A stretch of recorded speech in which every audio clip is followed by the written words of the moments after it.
let me try that. Okay.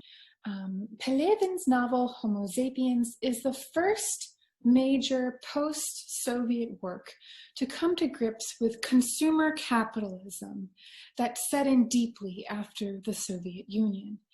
Its plot centers on the life of Tatarsky, who was born in the Soviet Union.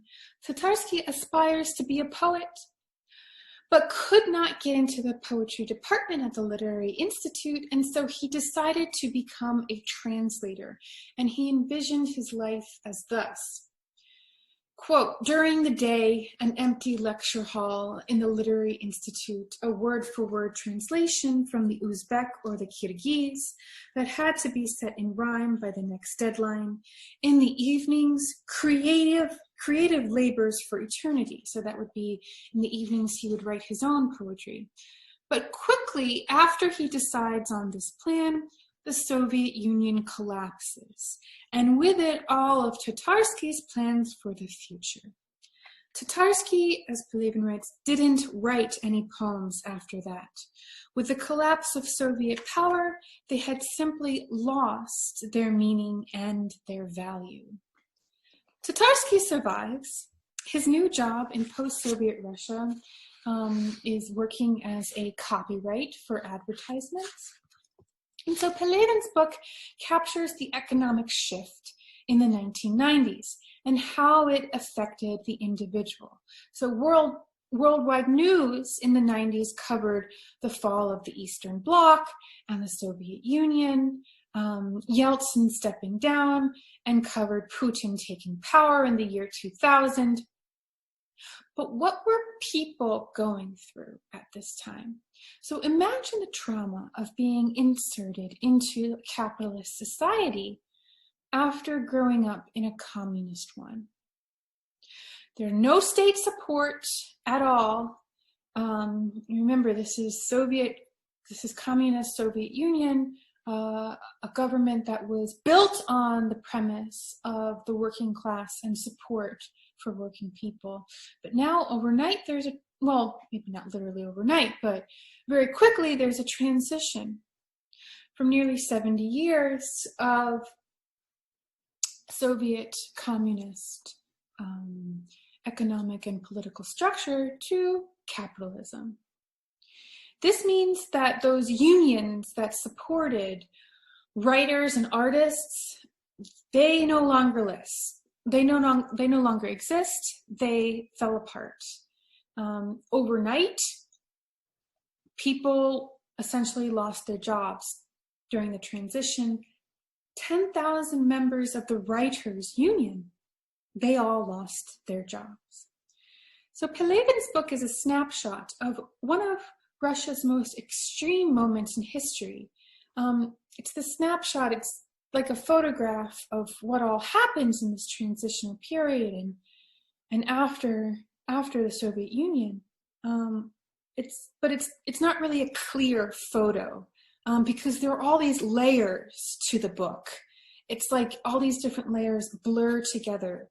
We have modern day Moscow, commercials, and then there's also this mythic layer as well that penetrates the book too. Not to mention, and something that I'd like to spend just a couple minutes talking about, there's this very, very strange linguistic play that I'm sure you noticed. So let me pull up next slide. Good. So Tatarsky's boss, speaking of how things were in the Soviet Union at one point, tells him, it used to be the individual is nothing and the collective is everything. And now its image is nothing, thirst is everything. Agit props, immortal, it's only the words that change. So agitational propaganda, something left over from the Soviet Union from the days of the late 1920s and early 1930s. And here is Tatarsky's boss talking about how things were in the Soviet Union. So it's now after the Soviet Union that Tatarsky's boss makes this connection to and has this allusion to the way the Soviet Union was back in the late 20s and even early 1930s. It used to be the individual is nothing, the collective is everything. And now its image is nothing, thirst is everything. So there's this particular arrangement, mix of a type of Soviet slogan, right? The collective is everything. And let's, now think about all of the propaganda that we looked at earlier in the course, and the films that we looked at that placed an emphasis on the collective and masses. And now its image is nothing, thirst is everything. So that, of course, harkens sort of an association with a globally advertised soft drink, Pepsi or Sprite. So I'd like to explain the linguistic play that is happening in those two quotes, and then as you see in many other of the advertisements that Tatarsky creates. So I'm going to do so by drawing on research about post-Soviet Russia that was collected by sociologists and anthropologists. So Homo sapiens is written in 1998, and if we recall, Nina Naumova, in her book Reticent Modernization, which was published in 1999, so about the same time, Nina Naumova identifies a speechless culture in which silence is a reaction of both post-Soviet people to the threatening instability of the new social system, as well as a feeling of confusion and shock. So then in the year 2000, 2 years after the publication of Homo sapiens, the anthropologist Sergei Ushakin investigates the exact same problem. We read his article, In the State of Post-Soviet Aphasia. Aphasia, medically, is the inability to communicate and use speech correctly, usually due to damage in the part of the brain that is responsible for speech. The anthropologist conducted interviews with Russians throughout the 1990s, but mainly in the latter part of the 1990s. And there's no physical injury that ever happened to anybody, but there is mental shock and also confusion. The anthropologist noticed a trend when Russian speakers would talk. People who grew up in Soviet times didn't have the vocabulary for naming new challenges or new things in the capitalist society. So I might just take a little break here. You guys read the article In the State of Post-Soviet Aphasia.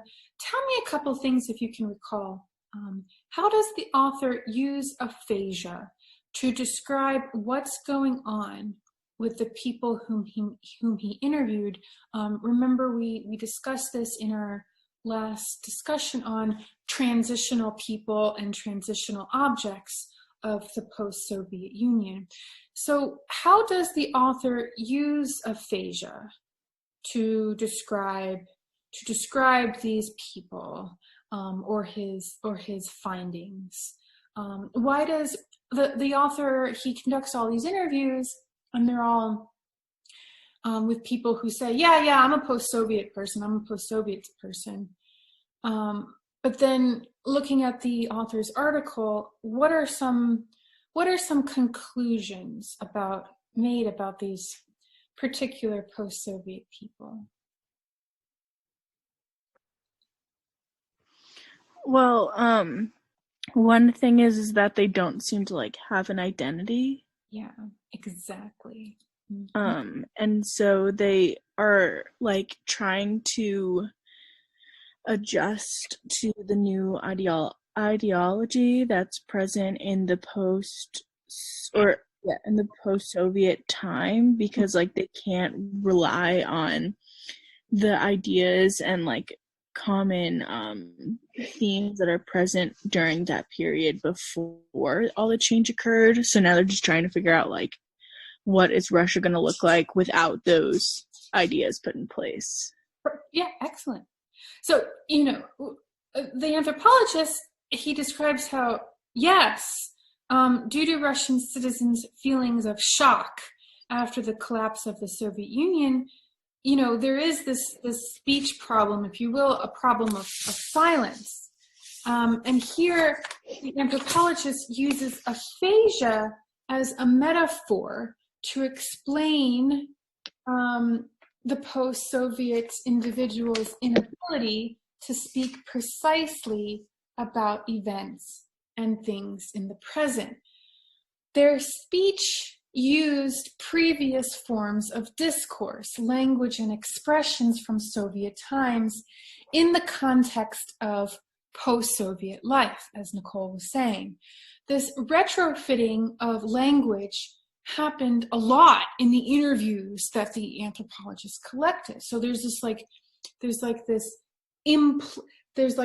implosion of this like old language in the new setting. The old form is evoked not in order to express Soviet meaning whatsoever. Rather, it reveals the non-existence of an established discourse to match the contemporary circumstances that have emerged, right? So it's not about like the Soviet Union anymore. But the mix-up and the retrofitting, as Nicole says, reveals just how confused people are and how they don't have an identity for themselves and don't have a new language to navigate the new society, the new economy, the new political structure they find themselves in. So essentially the reason why people don't have vocabulary to speak about post-Soviet Russia is because of the deeper problem. Post-Soviet Russia does not have an identity for itself, right? So this again connects back to Nicole's. What Nicole has mentioned about is the overarching problem that these people, yes, they're post-Soviet, but they don't really have an identity for themselves that they can pinpoint. So there's this malady that people have who went through the post-Soviet transition. It's hard to speak about a country when the country itself is still forming. It's hard to know yourself when you belong to a country that is still forming. And it's hard to talk about social practices, objects, things in your new society when it's something that you're just starting to enter and become adjusted to. So, and that's why there's this just overall confusion. And what that confusion looks like is retrofitting, taking something from the past that is familiar and putting it into the new. And so what's really cool is that, an anthropologist has identified this whole situation and this whole problem as something that's like truly existing in real life. And Pelevin, around the same time, writes a huge work of literature all about it. I mean, so this kind of goes back to our discussions of Alexievich and, to what extent is literature really fiction, or is some literature fiction? I mean, even though it's an extravagant novel, there's so much in the novel that is indexical to what is actually really going on in 1998, 1999, 2000. So here we have a literary work that is putting into its form the same idea that the anthropologist writes about in his anthropological research on transitional post-Soviet people. So here's another slogan, an advertisement in the novel by Pelevin. The historical victory of the red. Coca-Cola over the red. Communism. At another point in the novel, There's a quote from a poet of Russia's 19th century. This is still Tsarist times, Fyodor Tuchev. And that quote is used in a commercial for Smirnoff vodka, what has now become a globalized imported product from Russia. The poet's words are printed in Latin script in the book. Умом Россию не понять, в Россию можно только верить. You can understand Russia not with logic and sense. You can only believe in Russia. So that's a quote from the famous 19th century poet Tuchev. And it's written in Latin letters to get away from that Cyrillic alphabet and to start to open Russia up to the global market as Russia exports its Smirnoff vodka to other countries around the world. The gangster Vovchik Malloy commissions Tatarsky to produce a Russian national idea.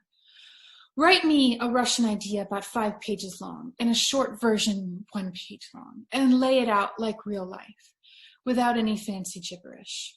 So they won't think all we've done in Russia is heist the money and put up a steel door. So they can feel the same kind of spirit like in 1945 in Stalingrad. You get me?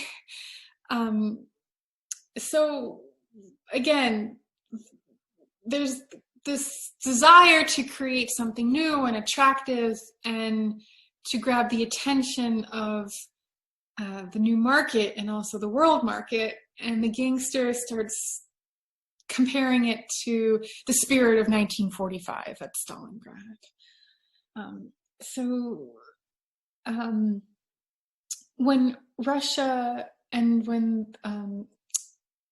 loses its identity by losing the Soviet Union, it tries to sustain itself with familiar signs. It looks to old structures of the past, Stalingrad, iconic poet, and then combines it with new icons that have been circulating. Pepsi, Coca-Cola, Western products, the Gap clothing. And the book is called Homo sapiens in the version that we read, but actually the real title is Pokolenie P, Generation P, Pokolenie P. And this is the generation that must reinvent itself after the fall of the Soviet Union. And the trend that Pelevin finds is that this generation is retrofitting. It's the generation in Sergei Ushakin's article, the transitional people. They reach back to terms and formulas of Soviet times, and those terms implode into the post-Soviet situation. And coupled with that are also iconic commercial products that are flooding the market and now entering into Russia as well. So, for instance, Russia was always notorious for the gap between culture and civilization. Now there is no more culture, no more civilization. The only thing that remains is the gap, the way they see you. And so there's this identifying this new horizon, this new country, and then playing on words with Gap clothing store as well, and taking the icon of the Gap to fill the ideological gap, if you will. In the absence of national identity, Russia props itself up with symbols of famous products. And in the absence of its own language, it pulls on advertising. Okay, so now let's say a couple of words before I get to particular characters such as Tatarsky, Ishtar, and particular structures such as Uranus. Let's just say a couple of words about what the heck is happening in this novel. Tell me a little bit about the environment Tatarsky lives in, what his job is like, what he actually does for a job. Is he really working? What does he do in his pastime and his recreational time? Is it just drugs and drinking? Tell me a little bit about the world that Tatarsky lives in, and tell me a little bit about Tatarsky himself. Anything that comes to mind at all, and even if it's confusing, even if it's kind of crazy, but nonetheless interesting, I'd love to hear your thoughts. Nathaniel. So the first part of Homo sapiens that we've read actually reminds me of an American book written in the same time in the 90s. There's this book called Snow Crash by Neil Stevenson, and it's a sci-fi novel, but it has a lot of really weird content stuff that's actually very similar to Pelevin. So in Snow Crash, there's actually a lot of discussion about ancient Babylon and Ishtar, and this sex cult gets reimagined as the transmission of knowledge through technology, like a virtual world, and also how globalization changes the society. In Snow Crash, countries basically stop being countries and become multinational corporations. Right. Yeah. And companies become countries. So you're not a citizen of a nation, you're a citizen of a company. And it was really interesting to me because as different as those two books are, there's some similarities into how the weirdness of the changes happening in the 90s gets reimagined. In Snow Crash, it's sort of this technological fantasy, and in Homo sapiens, it's a literal drug-induced fantasy. But I was really surprised that I could make that connection between that Russian work and that American work. And it really feels like a product of the change happening in the 90s. Awesome. Snow Crash. Yeah. I'll check it out. So this is good. This is really, really helpful to have this. And this is exactly what I want to take the few couple of words that I want to say about the novel in the direction of capitalism and consumer culture. So Tatarsky, he now works as a copywriter, and he works among other copywriters. And the greater plot of the novel is that his group of copywriters shape the ideologies of New Russia. So in a way, it's kind of just right on there with Snow Crash. Instead of politicians shaping a new country, you now have copywriters shaping that country. And to what extent that country is different from a huge corporation, well, that's to be debated. It's so close that the new Russia is, in particular through the system and under the reign of Ishtar, just like a huge corporation. So back in the day, the Communist Soviet Party imposed the values of communism on Soviet workers. The Soviet Committee shaped the direction of the Soviet Union.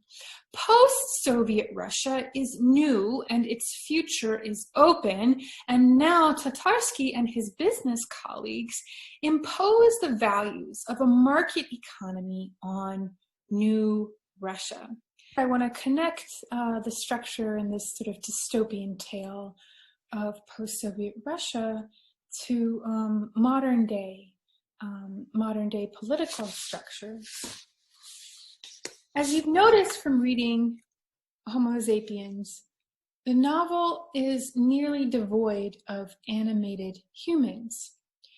Even the goddess Ishtar, the controller of Russia and controller of the media, when she is finally revealed, as you'll see at the end, she does not speak.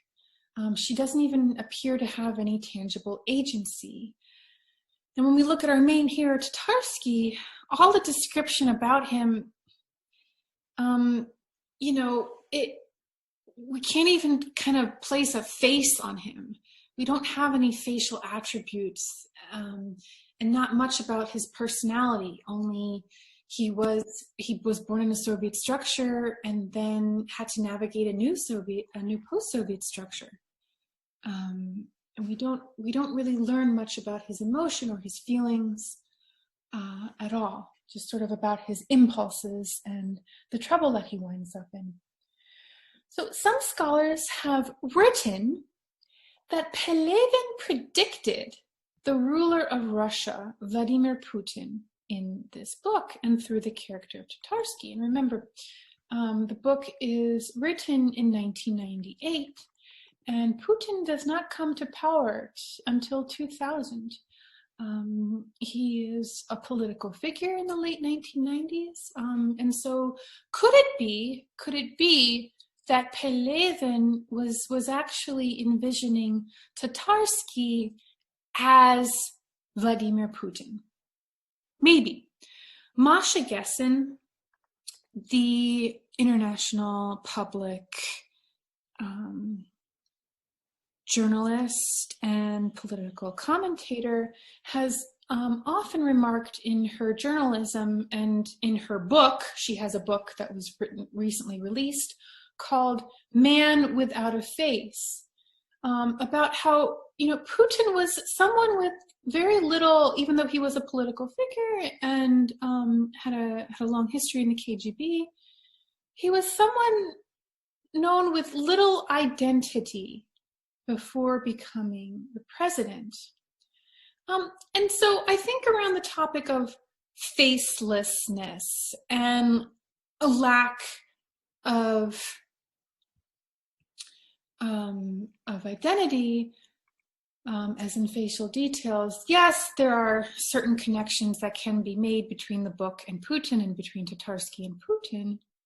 But where I'd say the book Homo sapiens by Pelevin is, really spot on in being a precursor and a predictor of what post-Soviet Russia would grow into, is on, the overall theme that embodies, that permeates this book of post-Soviet identity crisis. And that is something that has certainly been the main issue in the new millennium in contemporary Russia, and is an issue that surrounds Putin sort of constantly. And, let's remember that the Soviet Union, this was a motherland of millions, not only of Russia, but also of the Soviet bloc, of Eastern Europe, all the way through East Berlin. This is a huge empire that gripped most of Europe. It was a huge power, and the collapse of the Soviet power, the collapse of the Soviet Union also means a collapse of power. Svetlana Boym, the scholar of Russian culture, wrote a book called The Future of Nostalgia, in which she discussed different types of nostalgia, and she named one type of nostalgia a restorative nostalgia.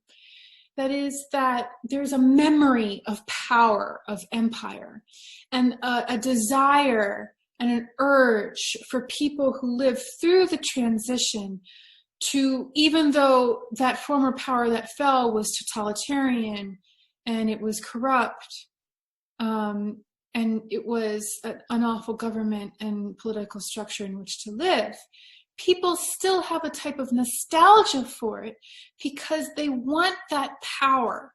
They want that power to be back after the fall.